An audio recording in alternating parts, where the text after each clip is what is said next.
জীবনে যতদিন শুক্রবার পাবেন 4টা আমল করতে ভুল করবেন না।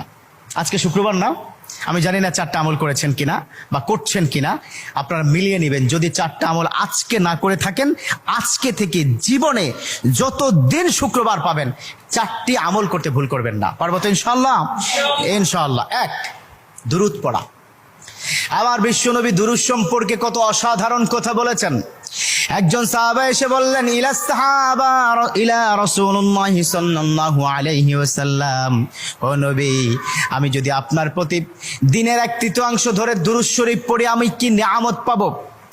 বিশ্বনবী বললেন, তুমি যদি দিনের 1/3 ধরে আমার প্রতি দুরূদ শরীফ পড়ো তোমার জন্য বিশাল উপকার হবে, আরো বাড়িয়ে পড়লে তোমার জন্য আরো ভালো হবে। সাহাবা মহা খুশি হয়ে গেলেন, ইয়া রাসূলুল্লাহ, আমি দিনের অর্ধেক সময় জুড়ে যদি আপনার প্রতি দুরূদ শরীফ পড়ি তাহলে কি হবে? বিশ্বনবী বললেন, এটা বিশাল